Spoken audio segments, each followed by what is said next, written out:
Oh, yes, this is a box office update and an update on the standings for our Load Bearing Beams Summer 2025 Fantasy Box Office League. I think I got all the words right. Yeah. So here's what happened. People went to the movies this weekend. That was cool. Number one at the box office, Lilo and Stitch. This was the draft pick of Neophyte Reviews. He took it sixth overall.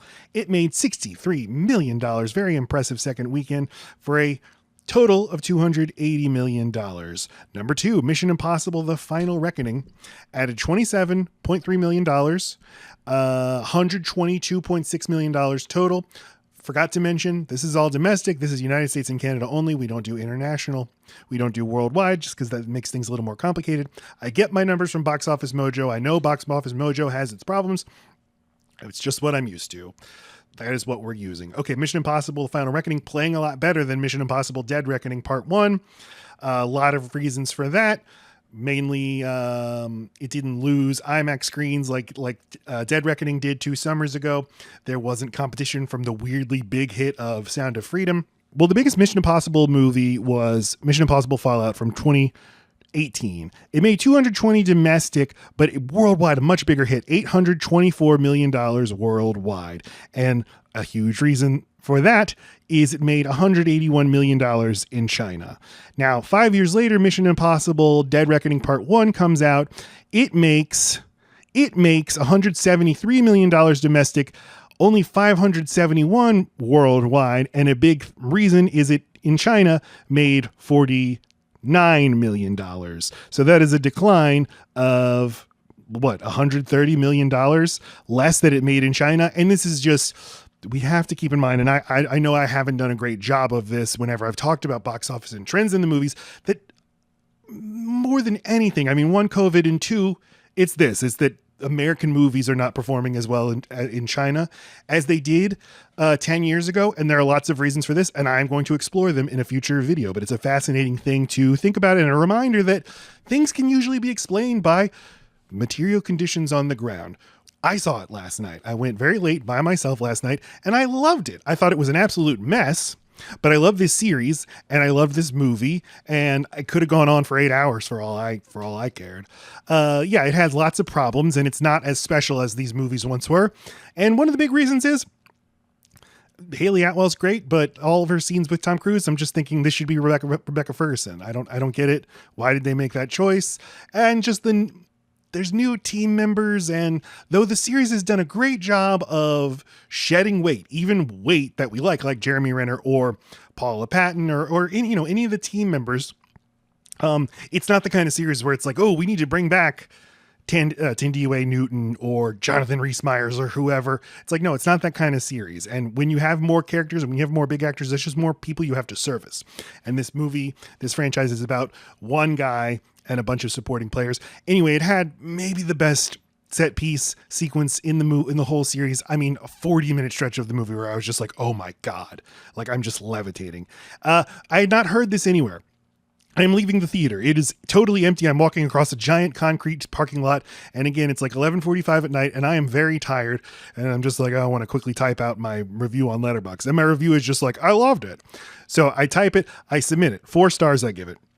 I hit submit, and then the screen goes dark, and then you hear like some flickering, and I had an AirPod in so I could hear it very well. And it was like, mission incoming from Ethan Hunt. Your review has been declined, or whatever. It was like a sponsored Mission Impossible thing. This is the kind of thing that will get very annoying if this becomes more widespread, but the state of mind I was in, the movie I had just seen, and the fact that I had not heard about this, I was very delighted by it. Let me know if this happened to you. Anyway, number 3, Karate Kid Legends. This was the draft pick of Smash Trivia John, and it opened number 3 to a disappointing 27.3. No, it opened number 3 to a disappointing $21 million. Now, this movie is made on a modest budget, but there was some hope that maybe this could be a breakout, nostalgic, hit several different generations. The people who love the original Karate Kid movies, the people who love the Jackie Chan movie, the people who love Cobra Kai. I don't know anything about this series at all. I've seen the original Karate Kid one time, and that was in college. And I was like confused. I was like, I guess it's fine, but I don't get why people are so rapturous about it. But obviously this series means a lot to a lot of people. Anthony D'Alessandro on Deadline, I'm just going to read from his write-up. Quote, why wasn't there a big rush to this film? Why is it under its projections? It's the Cobra Kai streaming Netflix effect, dummy. With the Karate Kid audience conditioned to stay at home, what's the big reason for them to run out and watch another fight tournament on screen? Yes, as we said before, being in the shadow of Lilo and Stitch doesn't help given the overlap of certain demos. Families are on a budget, and they're going to put their money toward the title that kids are nagging them to see. End quote. So yeah, I mean, that makes a lot of sense to me. That if people have to make, it's very expensive to take your kids to the movies. They're going to want all the popcorn and the merch and the souvenir popcorn tub. And so if you're like, nah, we got Cobra Kai at home on Netflix or YouTube or whatever. Lilo and Stitch, I can't see that anywhere except Disney Plus animated and by all accounts superior. But you know what I'm saying. Anyway, number 4, Final Destination Bloodlines just continues to do very well in its third week, $10.8 million for a total of $111.7 million. This predates our game, so this doesn't count toward our standings. Number 5, opening was A24's Bring Her Back from the filmmakers who brought you Talk to Her, a breakout hit from 2 years ago. Bring Her Back made $7 million. This movie has good word of mouth and good reviews. And on the BO Boys podcast, where they talk about box office, they were saying A24 has just really shat the bed with, well, lots of stuff lately, but the marketing for this movie, they said, was egregious. I don't follow all the A24 machinations. You know what I say? A24, I like A24. A 24 pack of beer.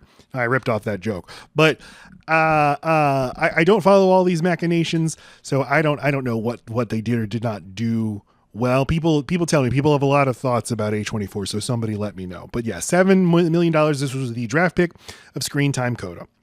Number 6, Sinners with $5 million. It's up to $267 million in its 7th week. Just an outstanding performance at the box office for Sinners. Number 7, Thunderbolts asterisk, $4.8 million, total of $182 million. This might not get to $200 million domestic. This is bad. This is bad for Marvel. I mean, I think on our Thunderbolts episode that we did, I said that its marketing gimmick of calling it the New Avengers in its 2nd week was a good idea. Now I see I'm totally wrong about that was now in retrospect embarrassing, that and that potentially brand damaging for when they finally make an Avengers movie that is supposedly coming out next December. Do people like there is it now tainted? Does Avengers now mean less in the eyes of the public? Obviously, we know all this stuff. We know what the New Avengers are and the Thunderbolts are, and we know that the New Avengers is different from the Avengers that had all those movies that made billions of dollars. But does John Q. Public know that? I'm not so certain. Number 8, the Tim Robinson film Friendship expanded. It is now at 1,300 theaters, and it added $2.6 million for a total of $12.4 million. Number 9, The Last Rodeo. Cinematic Joshua picked this in our draft. This is number 9. It added $2.1 million for a $10.8 million total. And at number 10, of course, J-Hope Tour, Hope on the Stage in Japan, live viewing. What the hell is this? This is from something called J-Hope, an artist of some sort, if I understand correctly. $939,000. Okay, later, a couple of movies debuted that are part of our game. The Phoenician Scheme, Wes Anderson's movie, opened on 6 theaters, on 6 screens. It's going to expand, but it made $570,000. That is a $95,000 per screen average.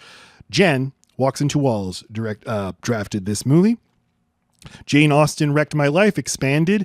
It made $561,000, now almost at $1 million.